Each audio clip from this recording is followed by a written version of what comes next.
ನಮಸ್ಕಾರ ಎಲ್ಲರಿಗೂ ಪ್ರಿಯಾಸ್ ರುಚಿ ಚಾನಲ್ಗೆ ಸ್ವಾಗತ. ನಾನಿವತ್ತು ಈ ಮಾವಿನ ಹಣ್ಣಿನ ಸೀಸನಲ್ಲಿ 2 ಅದ್ಭುತವಾದ ಮಾವಿನ ಹಣ್ಣಿನ ರೆಸಿಪಿಗಳನ್ನ ತೋರಿಸ್ತಿದ್ದೀನಿ. ಒಂದು ಮಾವಿನ ಹಣ್ಣಿನ ಪಾಯಸ, ಮತ್ತೊಂದು ಕೆಫೆ ಸ್ಟೈಲ್ನಲ್ಲಿ ತಿಕ್ಕಾಗಿ ಕ್ರೀಮಿ ಆಗಿರುವಂಥ ಮ್ಯಾಂಗೋ ಮಿಲ್ಕ್ ಶೇಕ್. ಎರಡು ಕೂಡ ಅದ್ಭುತವಾಗಿರುತ್ತೆ ಮತ್ತು ತುಂಬಾ ಸುಲಭವಾಗಿ ಮಾಡ್ಕೊಳ್ಬೋದು. ಬನ್ನಿ ಹೇಗೆ ಮಾಡೋದು ಅಂತ ನೋಡೋಣ. ಮೊದಲಿಗೆ ನಾನು ಮ್ಯಾಂಗೋ ಮಿಲ್ಕ್ ಶೇಕ್ ರೆಸಿಪಿನ ತೋರಿಸ್ತಿದ್ದೀನಿ, ಅದು ಕೂಡ ಕೆಫೆ ಸ್ಟೈಲ್ನಲ್ಲಿ. ಮಾವಿನ ಹಣ್ಣಿನ ಸೀಸನಲ್ಲಿ ಒಂದ್ಸಲನಾದರೂ ಈ ಥರ ಮಿಲ್ಕ್ ಶೇಕ್ನ ನೀವು ಮನೇಲಿ ಮಾಡ್ಕೊಳ್ಳೇಬೇಕು. ನೀವು ಇದನ್ನು ಜ್ಯೂಸ್ ಅಂಗಡಿಗಳಲ್ಲಿ ಮತ್ತು ರೆಸ್ಟೋರೆಂಟ್ಗಳಲ್ಲಿ ಕುಡ್ದಿರ್ತೀರಾ. ಬಹಳ ತಿಕ್ಕಾಗಿ, ಬಹಳ ರುಚಿಯಾಗಿ, ರಿಚ್ ಆಗಿರುತ್ತೆ. ಅದೇ ಥರ ಮಿಲ್ಕ್ ಶೇಕ್ನ ಇವತ್ತು ಮಾಡ್ಕೊಳ್ಳೋಣ. ಮೊದಲು ಒಂದು ಮಿಕ್ಸರ್ ಜಾರ್ ತೊಗೊಳ್ಬೇಕು. ಇದಕ್ಕೆ 4 ಮಾವಿನ ಹಣ್ಣಿನ ಎಲ್ಲ ರಸವನ್ನು ತೆಗೆದು ನಾನು ಹಾಕ್ಕೊಳ್ತಿದ್ದೀನಿ, ಅಂದರೆ ಮ್ಯಾಂಗೋ ಪಲ್ಪ್ನ ತೆಗೆದು ನಾನು ಹಾಕ್ಕೊಳ್ತಿದ್ದೀನಿ. 4 ಮಾವಿನ ಹಣ್ಣು ತೊಗೊಂಡಿದ್ದೆ ನಾನು. ಪೂರ್ತಿ 4 ಮಾವಿನ ಹಣ್ಣಿನ ರಸವನ್ನು ಹಾಕ್ಕೊಳ್ಳೋಣ. ಅದಾದಮೇಲೆ 1 ಕಪ್ನಷ್ಟು ಕಾಯಿಸಿ ಪೂರ್ತಿಯಾಗಿ ಆರಿಸಿರೋಂಥ ಹಾಲನ್ನು ಹಾಕ್ಕೊಳ್ತಾ ಇದ್ದೀನಿ. 1 ಕಪ್ಪಷ್ಟು ಹಾಲು ಸಾಕಾಗುತ್ತೆ. ನಿಮಗೆ ಮಿಲ್ಕ್ ಶೇಕ್ ಸ್ವಲ್ಪ ತಿಕ್ಕಾಗಿ ಕ್ರೀಮಿಯಾಗಿ ರೆಸ್ಟೋರೆಂಟ್ ಥರನೇ ಬೇಕಂದರೆ ಒಂದು 2-3 ಚಮಚದಷ್ಟು ಫ್ರೆಶ್ ಕ್ರೀಮ್ ಹಾಕ್ಕೊಳ್ಳಿ. ಇದು ಆಪ್ಷನಲ್, ಇದನ್ನು ಬೇಕಾದರೆ ನೀವು ಸ್ಕಿಪ್ ಕೂಡ ಮಾಡ್ಕೊಳ್ಬೋದು. ಮತ್ತು ಸಿಹಿಗೆ ತಕ್ಕ ಹಾಗೆ, ರುಚಿಗೆ ತಕ್ಕ ಹಾಗೆ ಸಕ್ಕರೆ ಹಾಕ್ಕೊಳ್ಳಿ. ನಾನು 4 ಗ್ಲಾಸ್ ಮಿಲ್ಕ್ ಶೇಕ್ ಮಾಡ್ತಿರೋದ್ರೆ 4 ಚಮಚ ಸಕ್ಕರೆ ಹಾಕಿದ್ದೀನಿ. ಜಾಸ್ತಿ ಬೇಕಂದರೆ ಜಾಸ್ತಿ ಕೂಡ ಹಾಕೋಬೋದು. ಅರ್ಧ ಚಮಚ ಏಲಕ್ಕಿ ಪುಡಿ ಹಾಕಿದ್ದೀನಿ. ಅದಾದಮೇಲೆ 1 ಸ್ಕೂಪ್ನಷ್ಟು ನಾನು ಐಸ್ ಕ್ರೀಮ್ ಹಾಕ್ಕೊಳ್ತಿದ್ದೀನಿ. ನೀವು ವೆನಿಲಾ ಐಸ್ ಕ್ರೀಮ್ ಅಥವಾ ಮ್ಯಾಂಗೋ ಐಸ್ ಕ್ರೀಮ್ ಯಾವುದಿದೆ ಮನೇಲಿ ಅದನ್ನು ಹಾಕ್ಕೊಳ್ಳಿ, ಚೆನ್ನಾಗಿರುತ್ತೆ. ಐಸ್ ಕ್ರೀಮ್ ಇಲ್ಲ ಅಂದರೂ ಕೂಡ ನೀವು ಮಾಡ್ಕೊಳ್ಬೋದು. ನೋಡಿ ಎಷ್ಟು ತಿಕ್ಕಾಗಿ, ಎಷ್ಟು ಕ್ರೀಮಿಯಾಗಿ, ರಿಚ್ ಆಗಿ ಮ್ಯಾಂಗೋ ಮಿಲ್ಕ್ ಶೇಕ್ ರೆಡಿಯಾಗಿದೆ ಅಂತ. ಇದು ಬಹಳ ರುಚಿಯಾಗಿರುತ್ತೆ. ನಿಮಗೆ ರೆಸ್ಟೋರೆಂಟ್ಗಳಲ್ಲಿ ಮತ್ತು ಜ್ಯೂಸ್ ಅಂಗಡಿಗಳಲ್ಲಿ ಕುಡಿತಿರಲ್ಲ, ಅದಕ್ಕಿಂತಲೂ ತಿಕ್ಕಾಗಿ ಬರುತ್ತೆ. ಇದು ತುಂಬಾ ರುಚಿಯಾಗಿರುತ್ತೆ. ಚಿಕ್ಕ ಮಕ್ಕಳಿಂದ ಹಿಡಿದು ದೊಡ್ಡವ್ರವರೆಗೂ ಎಲ್ಲರಿಗೂ ಕೂಡ ತುಂಬಾ ಇಷ್ಟ ಆಗುತ್ತೆ. ಈ ಮಿಲ್ಕ್ ಶೇಕ್ನ ಮಾಡಿದ್ಮೇಲೆ ಒಂದು ಗ್ಲಾಸಿಗೆ ಹಾಕಿಬಿಟ್ಟು ಮೇಲೆ ಸಣ್ಣದಾಗಿ ಕಟ್ ಮಾಡಿರೋಂಥ ಗೋಡಂಬಿ, ಬಾದಾಮಿ, ಪಿಸ್ತಾನ ಹಾಕಿ ಗಾರ್ನಿಷ್ ಮಾಡ್ಕೊಳ್ಳಿ. ಜೊತೆಗೆ ಮಾವಿನ ಹಣ್ಣಿನ ಪಲ್ಪ್ನ ಕೂಡ ಈ ರೀತಿಯಾಗಿ ಕಟ್ ಮಾಡಿ ಮಧ್ಯ ಹಾಕ್ಕೊಳ್ಳಿ. ನೋಡೋದಕ್ಕೆ 100% ರೆಸ್ಟೋರೆಂಟ್ನ ಲುಕ್ಕೆ ಬರುತ್ತೆ. ರುಚಿ ಅಂತೂ ಕೇಳಲೇಬೇಡಿ, ತುಂಬಾ ಅದ್ಭುತವಾಗಿರುತ್ತೆ. ನೀವು ಕೂಡ ಒಂದ್ಸಲನಾದರೂ ಈ ಮಾವಿನ ಹಣ್ಣಿನ ಸೀಸನಲ್ಲಿ ಈ ಮಿಲ್ಕ್ ಶೇಕ್ನ ಮಾಡ್ಕೊಳ್ಳೇಬೇಕು. ಮಾಡಿದ್ಮೇಲೆ ಕಮೆಂಟ್ ಮಾಡಿ ನೀವೇ ಹೇಳ್ತೀರಾ ತುಂಬಾ ಅದ್ಭುತವಾಗಿತ್ತು ಅಂತ. ಇವತ್ತಿನ 2ನೇ ರೆಸಿಪಿ ಯಾವುದಂದರೆ ಸಾಂಪ್ರದಾಯಿಕವಾಗಿ ಮಾಡುವಂಥ ರುಚಿಯಾದ ಮಾವಿನ ಹಣ್ಣಿನ ಪಾಯಸ. ಖಂಡಿತವಾಗ್ಲೂ ಎಲ್ಲರಿಗೂ ಇಷ್ಟ ಆಗೇ ಆಗುತ್ತೆ. ಈ ಮಾವಿನ ಹಣ್ಣಿನ ಸೀಸನಲ್ಲಿ ಒಂದ್ಸಲ ಆದರೂ ಈ ಪಾಯಸವನ್ನು ಟ್ರೈ ಮಾಡಲೇಬೇಕು. ನಿಮಗೂ ಕೂಡ ಅದೇ ಪಾಯಸ ತಿಂದು ಬೋರ್ ಆಗಿರುತ್ತೆ. ಒಂದ್ಸಲ ಈ ಮಾವಿನ ಹಣ್ಣು ಪಾಯಸ ಮಾಡ್ಕೊಂಡು ನೋಡ್ಕೊಳ್ಳಿ. ಒಂದೇ ದಿನಕ್ಕೆ, ಒಂದೇ ಹೊತ್ತಿಗೆ ಪೂರ್ತಿ ಪಾತ್ರೆ ಖಾಲಿ ಆಗೋದಂತೂ ಖಂಡಿತ. ಅಷ್ಟು ಇಷ್ಟ ಆಗುತ್ತೆ ಎಲ್ಲರಿಗೂ. ಈ ಪಾಯಸ ಮಾಡೋದಕ್ಕೆ ನಾವು ಮೊದಲಿಗೆ 2 ಮಾವಿನ ಹಣ್ಣನ್ನು ತಗೊಳ್ಬೇಕಾಗುತ್ತೆ. ದೊಡ್ಡ ಸೈಜ್ ಇದ್ದರೆ 2 ಮಾವಿನ ಹಣ್ಣು ತಗೊಳ್ಳಿ. ಮೀಡಿಯಮ್ ಸೈಜ್ ಇದ್ದರೆ 3 ಮಾವಿನ ಹಣ್ಣನ್ನು ತಗೊಳ್ಳಿ. ಅದ್ರ ಪಲ್ಪ್ನೆಲ್ಲ ತಗೊಳ್ಬೇಕಾಗುತ್ತೆ. ನೀವು ಜ್ಯೂಸ್ ಮಾಡೋದಕ್ಕೆ ಹೇಗೆ ಮಾವಿನ ಹಣ್ಣಿನ ರಸ ಎಲ್ಲ ತಗೊಳ್ತೀರಲ್ಲ, ಅದೇ ರೀತಿಯಾಗಿ ಪಲ್ಪ್ನೆಲ್ಲ ತೆಗೆದು ಒಂದು ಪಾತ್ರೆಯಲ್ಲಿ ಹಾಕ್ಕೊಳ್ಳಿ. ಅದಾದಮೇಲೆ ಇದನ್ನೆಲ್ಲ ಮಿಕ್ಸರ್ ಜಾರಿಗೆ ಹಾಕಿ ಬ್ಲೆಂಡ್ ಮಾಡಿ ತೆಗೆದಿಟ್ಕೊಂಡ್ಬಿಟ್ರೆ ಆಯಿತು. ಸಕ್ಕರೆ ಏನು ಸೇರಿಸೋದು ಬೇಡ. ನೋಡಿ, ಈ ರೀತಿಯಾಗಿ ಮಿಕ್ಸರ್ ಜಾರಿಗೆ ಹಾಕಿ ಇದನ್ನು ನಾನೀಗ ಬ್ಲೆಂಡ್ ಮಾಡ್ಕೊಳ್ತಾ ಇದ್ದೀನಿ.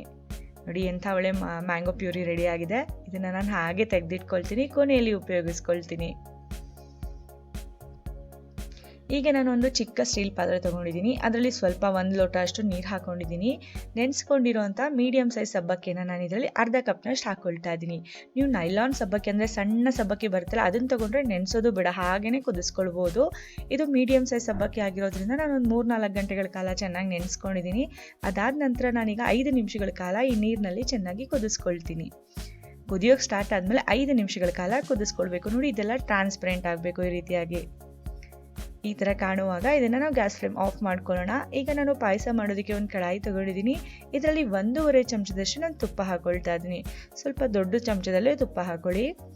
ಬಾದಾಮಿ ಮತ್ತು ಗೋಡಂಬಿಯನ್ನು 3 ಚಮಚ ಹಾಕ್ಕೊಂಡಿದ್ದೀನಿ. ಚೆನ್ನಾಗಿ ಫ್ರೈ ಮಾಡ್ಕೊಳ್ಳೋಣ ತುಪ್ಪದಲ್ಲಿ. ಲೈಟಾಗಿ ಗೋಲ್ಡನ್ ಕಲರ್ ಬರೋವರೆಗೂ ಚೆನ್ನಾಗಿ ಫ್ರೈ ಮಾಡ್ಕೊಳ್ಬೇಕು. ಅದಾದ ನಂತರ ನಾವು ಇದರಲ್ಲಿ ಒಣ ದ್ರಾಕ್ಷಿಯನ್ನು ಕೂಡ ಸೇರಿಸ್ಕೊಳ್ಳೋಣ. ಅದನ್ನು ಕೂಡ 3 ನಿಮಿಷ ಹಾಕ್ಕೊಳ್ತಾ ಇದ್ದೀನಿ. ಅದು ಕೂಡ ಉಬ್ಬೋವರೆಗೂ ಚೆನ್ನಾಗಿ ಫ್ರೈ ಮಾಡ್ಕೊಳ್ಬೇಕು.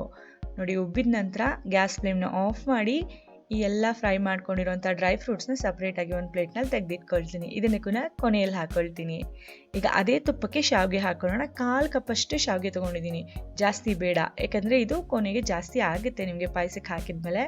1/4 ಕಪ್ನಷ್ಟು ರೋಸ್ಟ್ ಮಾಡಿರೋಂಥ ಶಾವಿಗೆಯೇ ಮತ್ತೊಮ್ಮೆ ರೋಸ್ಟ್ ಮಾಡ್ಕೊಳ್ತಿದ್ದೀನಿ. ರೋಸ್ಟ್ ಮಾಡಿಲ್ದಲ್ಲಿರೋ ಶಾವಿಗೆ ಆದರೆ ಸ್ವಲ್ಪ ಜಾಸ್ತಿ ಹೊತ್ತು ರೋಸ್ಟ್ ಮಾಡ್ಕೊಳ್ಳಿ. ರೋಸ್ಟ್ ಮಾಡಿದ ನಂತರ ಇದರಲ್ಲಿ 3/4 ಲೀಟ್ರು ಅಂದರೆ 750 ml ಅಷ್ಟು ನಾನು ಹಾಲನ್ನು ಹಾಕ್ಕೊಳ್ತಾ ಇದ್ದೀನಿ. ಕಾಯಿಸಿರೋಂಥ ಹಾಲು, ಬಿಸಿ ಬಿಸಿ ಇರೋವಂಥ ಹಾಲನ್ನೇ ಹಾಕ್ಕೊಳ್ತಿದ್ದೀನಿ, ಪಾಯಸ ಜಲ್ದಿ ಆಗಲಿ ಅಂತ. 750 ml ನಷ್ಟು ಹಾಲನ್ನು ಹಾಕ್ಕೊಂಡಿದ್ದೀನಿ. ಈಗ ಇವಾಗ ಹಾಲು ಹಾಕಿದ ತಕ್ಷಣ ನಾನು ಸಬ್ಬಕ್ಕಿಯನ್ನು ಕೂಡ ಹಾಕ್ಕೊಳ್ತೀನಿ.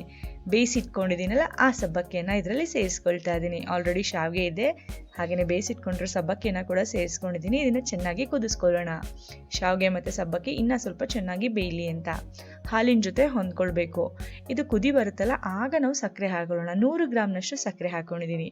ನೀವು ನಿಮ್ಮ ರುಚಿಗೆ ತಕ್ಕ ಹಾಗೆ ಸ್ವಲ್ಪ ಹೆಚ್ಚು ಅಥವಾ ಕಡಿಮೆ ಮಾಡ್ಕೊಳ್ಬೋದು. ಸಕ್ಕರೆ ಕೂಡ ಹಾಕಿದ್ಮೇಲೆ ಚೆನ್ನಾಗಿ ಮಿಕ್ಸ್ ಮಾಡ್ಕೊಳ್ಳೋಣ. ಮಿಕ್ಸ್ ಮಾಡಿ ಅದು ಕುದೀತಾ ಇರುತ್ತೆ. ಆಗನೇ ನಾವು ಡ್ರೈ ಫ್ರೂಟ್ಸ್ನ ಫ್ರೈ ಮಾಡಿ ತೆಗೆದಿಟ್ಕೊಂಡಿದ್ವಲ್ಲ ಅದನ್ನು ಕೂಡ ಹಾಕ್ಕೊಳ್ಳೋಣ.